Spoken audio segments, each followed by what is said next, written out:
Halo Halo semuanya, semuanya, balik lagi nih. Geek Shy Channel. Oke, balik lagi di channel kita dan kita baru aja nonton pada akhirnya setelah gua pribadi, kalau gue nggak tuh gue pribadi membulatkan tekad untuk menonton Barbie. Barbie aja Ya, judulnya. judulnya.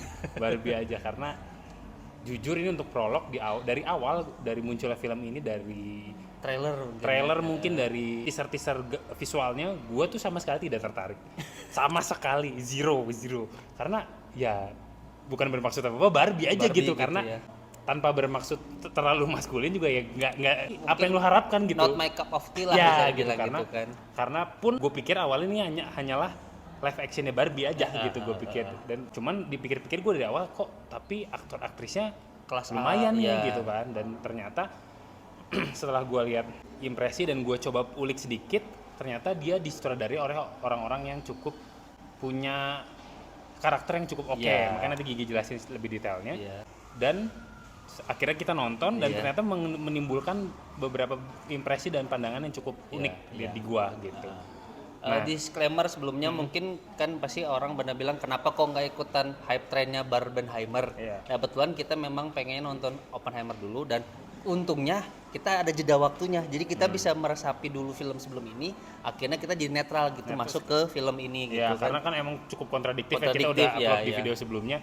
Oppenheimer kan sangat ya dark juga Dark, lah ya. dibilang gitu. Cuman ini ya pinky gitu, Iya, walaupun kalau teman-teman tonton tidak se-colorful Tidak itu se-colorful ya. itu, ya, ya. Nah, kita mulai dari background filmnya Background dulu, filmnya. latar Jadi, belakang dulu. Kalau nggak bisa dipungkiri lagi kan Barbie itu salah satu franchise mainan terbesar ya Iya, buatan Mattel Mattel. lah. Mungkin sekarang udah umurnya 50 tahun lebih kali ya. Cukup Besar lah gitu. Nah, situ akhirnya mungkin Warner Brothers nge-acquire lisensinya si Barbie dan mau dijadikan action, walaupun sebenarnya kalau teman-teman cari udah banyak sih animasinya ya, gue pikir kayak gitu. kayak Barbie Putri Duyung lah, Barbie in Fairy Tale apa kayak gitu-gitu kan. Nah, ternyata di sini mereka mendapuk si Greta Gerwig sebagai sutradaranya. Nah, sebelum masuk lebih dalam, sebenarnya Greta Gerwig itu sebenarnya aktris turn director. Awalnya aktris. Aktrisnya, dia tuh film pertamanya mungkin yang terkenalnya tuh di indie skena indie gitu tuh Frances Ha. Yang mana di situ disutradarai oleh suaminya Noah Baumbach. Nah, saya tadi ngeliat juga Noah Baumbach juga jadi co-writer di film ini. Berkontribusi dalam proses. Kalau teman-teman tahu Noah Baumbach tuh yang bikin Marriage Story. Oke. Dan nanti kita pernah bahas juga kan itu kan. Nah, di sini akhirnya jadi penasaran, wah suami istri kerjasama nih buat bikin film kayak gini, mau pendekatannya kayak gimana. Dan film sebelumnya adalah Ini feature ketiganya Lady Bird tahun 2017 sama Little Woman tahun 2019 tuh genrenya beda banget gitu. itu kan dua film yang cukup berbobot ya. Dan masuk Oscar nominasi semua. Oscar Best Picture. Tiba-tiba Barbie gitu. Barbie. Ya kan agak-agak rada-rada belok tuh Ada ya, rada kayak secara belok, ini iya. kan. Mungkin kalau Gigi yang udah paham secara itunya, jadi gue pengen tahu nih. Karena gue jujur nggak tahu. Jadi Iya. gue bener-bener zero minat lah gitu pada awalnya. Nah, Di mana Lady Bird itu coming of age, terus Little Woman adaptasi karya literatur Inggris yang terkenal gitu kan, udah berapa kali. Nah, sekarang akhirnya mungkin mau coba gebrakan dengan film Barbie, dan hebatnya berani bisa dibilang di summer gini, blockbuster gini, berani munculin si Barbie ini gitu. Dan ternyata bisa dibilang pemilihan cast-nya, timingnya sangat pas sekali gitu sekarang itu, karena lagi ngebahas-bahas yang jadi sini film itu sih banyak subtext-nya gitu. Jadi nggak cuma subliminal message subliminal gitu. Ya. message-nya Nah, gitu kan. kita udah mulai masuk nih. Nah, kalau gue boleh awali si impresi ini film yang sangat surreal lagi ya. Surreal. Ya surreal. Buat gue sih surreal banget ya. Ini kayak anjir absurd banget. Absurd dan mengandung nilai-nilai isu-isu gender. Gender, Ya, itu iya, tidak akan bisa kalian lepaskan. Kan, iya. Karena pasti akan sangat terasa. Cuman yang nanti Gigi lebih detailin lagi. Cuman yang gua rasakan di sini adalah memang ya kita tahu Barbie itu kan memang diawali dari feminin ya, karena kan dia kan Iya. Barbie dulu yang muncul Barbie dulu kan, iya. Jadi walaupun di trailer kan ada Ken kan, cuman memang kan Barbie itu awalnya ya perempuan dulu.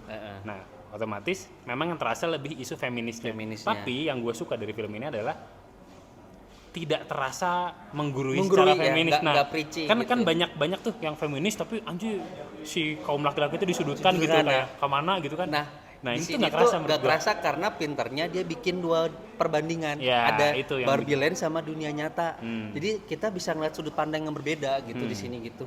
Kalau di dunia Barbie Land Ken jadi karakter kedua, tapi di dunia nyata malah Man jadi karakter utamanya gitu, bisa Iya, dibilang iya. gitu kan. Nah, Ada kontra ada dua itu ya. kontranya dan ternyata bener juga, jadinya ngeblend bagus. Dan lucunya ini ada suatu perjalanan, mungkin bisa dibilang kayak perjalanan spiritual ya, walaupun dijelaskannya dengan gampang mungkin lah. Kayak Makanya gue bilang absurd gitu. absurd banget gitu. Pokoknya dia pergi dari dunia Barbie ke dunia nyata, tapi tiba-tiba dapat apa yang dibawa real time berubah gitu. Nah, aku suka kayak gini tuh jokesnya di sini tuh jujur meta banget. Jadi kayak apa yang kejadian di nyata pasti bakal berubah di Barbieland, apa yang terjadi di Barbieland langsung berubah satu juga di dunia nyata gitu. Nah, Gigi udah mention tadi jokes. Jokes. Nah, memang nuansa komedinya cukup terasa dan bisa ini nggak bisa menggambarkan nggak sih nuansanya kayak apa sih? Sebenarnya contoh paling pasnya mungkin harus nonton film absurd yang lainnya juga. Iya. Saya bisa mention, kita pernah mention juga kan Hitchhiker Guide to Galaxy. Nah, ini tuh mirip kayak gitu, dan lucunya naratornya sama gitu. Nah, itu aku yang sukanya, apakah mungkin jadi salah satu inspirasi dari si Greta Gerwig sampai minta tolong seorang Dame Helen Mirren jadi naratornya. Iya. Kayaknya mungkin ada ke sana, tapi saya ngeliat ini selain jokesnya kayak gitu, absurdisnya kayak gitu, ternyata soal warnanya, aduh ini benar-benar kayak menggambarkan golden cinema banget lah, zaman-zaman musikal tahun 50 60. Oke, musikal bener, musikal banget, kelihatan banget kayak ada influence Wizard of Oz. Terus kayak di komedi musikal zaman dulu kayak Singing in the Rain atau An American in Paris, dia ngeblend semua itu tapi tanpa melupakan kedalaman ceritanya dan pesan yang mau Greta sampaikan gitu di film ini. Dan lucunya dua leadnya Margot Robbie dan Ryan Gosling itu sangat pas sekali menurut saya, karena benar-benar kontradiktif.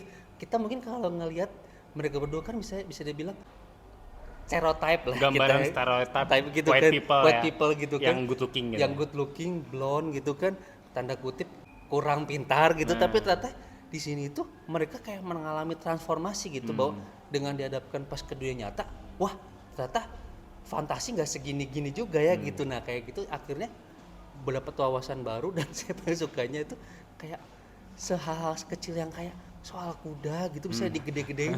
Saya nggak tahu ada obsesi apa dengan kuda gitu. Maksudnya di sini tuh mungkin ada penyimbolan yang mungkin kita lewat gitu sama kita kan, cuman kayaknya segitu tuh bermain-main di situ, bermain-main di satir-satir yang kayak gitu, yang akhirnya penonton itu yang akhirnya bisa dibilang pasti film-film pinky tanda kutip feminim, ternyata di sini bisa diterima dengan semua orang kok kalau kata gitu. Ya ini mungkin pesan buat teman-teman juga yang mungkin mau nonton atau berpikir untuk nonton atau mau nemenin pacarnya mungkin.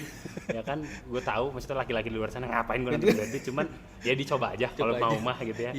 Tidak akan sepinky itu gitu karena akan ada pesan yang bisa diambil gitu dari film ini.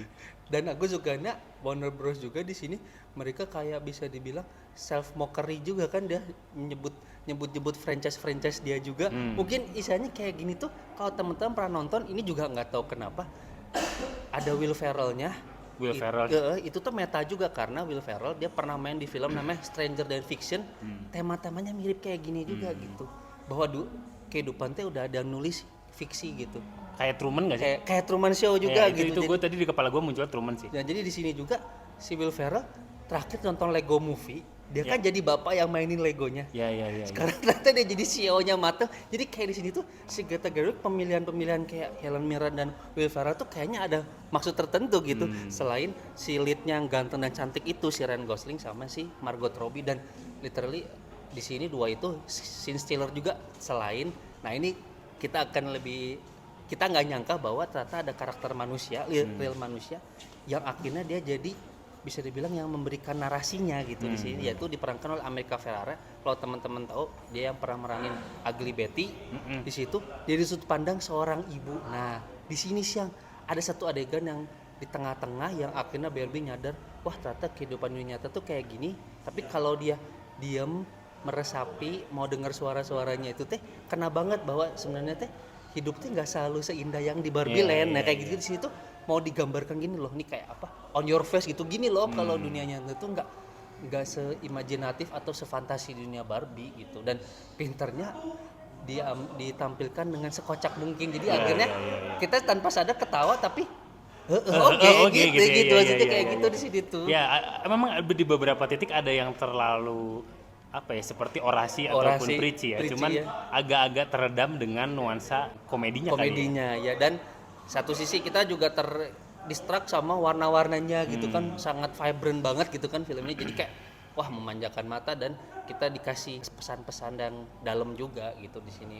Walaupun sih memang beberapa mungkin agak kepanjangan dan ini nitpiknya kita, cuman ternyata itu untuk memajukan cerita gitu kan, karena kalau cuman menampilkan dari sudut pandang Barbie juga kan kurang pas gitu, jadi akhirnya ada, bisa dibilang ada sudut pandang lain yang bikin konflik di situ gitu kan. Pinter sih di sini maksudnya si Greta bermain-mainnya, isinya ini sandboxnya dia tuh bener-bener dimaksimalkan banget, apalagi dia bisa nampilin semua jenis Barbie yang pernah ada gitu kan. Oh iya.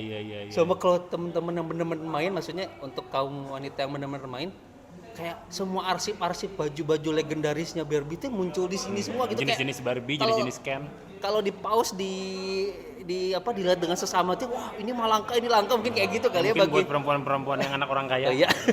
Yang koleksinya banyak Jadi Barbie. di sini tuh pinternya si Greta Gerwig tuh ternyata mau menampilkan film pop tapi dengan kemasan indie gitu, kalau Iya. kalau saya nangkepnya Cuman sih kayak memang gini. gua rasa ya, Rin kalau salah, pesannya ini akan lebih powerful kalau yang nonton cewek, ya nggak sih? Sebenarnya ya. Maksudnya secara emosional maupun Iya. secara message-nya gitu. Iya. Karena gue lihat beberapa, misalnya gue lihat sebelah gitu, yang cewek-cewek emang terkesan lebih menyentuh buat Betul, mereka. iya, Karena iya. memang ada beberapa isu yang emang kaumnya mereka sih Iya. sebenarnya. Walaupun ya ada yang nyentil kita juga. Jadi Iya. cuman kalau ke kita lebih ke ketawa gitu. Ketawanya. Ih, laki-laki emang goblok gitu. Ketawanya lepas. Ya, Ya, kayak jadi gitu. bodoh gitu. Jadi di sini tuh ya kadang sampai mereka mengambilkan gini, sampai kan kosakata Ken kan sampai keluar jadi tipikal Ken gitu Iya. kan. Dari sini tuh bermain di situ juga. Jadi Ryan Gosling itu rada kesel dia tuh aduh nggak trying so hard to be funny, tapi dia dengan presence-nya aja udah lucu gitu di film ini. Dan di sini aku pinternya karena tadi kan terinspirasi dengan musikal jadul itu, ya udah kagok edan Ryan Gosling udah pernah main La La Land, suruh aja nari, suruh aja nyanyi gitu, Iya, jadi iya, dimaksimalkan gitu sih. Dan figurnya teman-teman kalau tahu Margot Robbie kan sebelum ini pernah main di film Once Upon a Time in Hollywood, menampilkan ya bisa dibilang versi live actionnya dari Mendiang Sharon Tate kan, yang benar-benar cewek sempurna, benar-benar pas banget sih di sini. Margot Robbie menjadi si Barbie dan sampai ada narasinya juga kan. Iya, iya. Bodoh, jadi tuh gitu kayak Narasinya tuh ikut lucu gitu. lucu gitu. Jadi Ikut kayak melucu gitu. Jadi lucunya di sini tuh selain pesannya yang banyak subliminal itu, ternyata komedinya juga masuk gitu di sini. Dan musiknya sih itu soundtracknya kalau kata saya the best banget dari awal sampai akhir, khususnya highlightnya lagunya Dua Lipa sama Billie Eilish itu ya. Oh. Billie Eilish tuh terenyuh juga sih lagunya yang Billie Eilish yang Iya, iya. belakang-belakang itu. Dan itu tuh kena banget itu, kayak adegannya pinter gitu si Greta Gerwig dengan Barbie ini, dia bisa bawanya kayak gitu. Nilai, kalau lu nilai berapa Gi? Kalau saya sih 7,4 lah. Oh iya, gue pikir tinggi lu ngasihnya. Iya. Tapi lumayan lah, fun lah gitu, film Iya, fun gitu. fun, tapi tetap berbobot. Tetap ya, Gi? berbobot, Iya. iya. Kurang lebih gitu, ada lagi nggak Gi? Itu aja sih Udah kalau ya? impresi awalnya. Kurang lebih impresi kayak gitu, teman-teman mungkin bisa share juga mau nonton apa enggak, atau mungkin yang udah nonton dapat apa di dalam film ini, bisa tambahin ke komen mungkin. Dan jangan lupa subscribe juga, makasih yang udah nonton. Iya, share ke teman-temannya. Oke, sekian untuk video kali ini, sampai jumpa di video selanjutnya. Bye bye.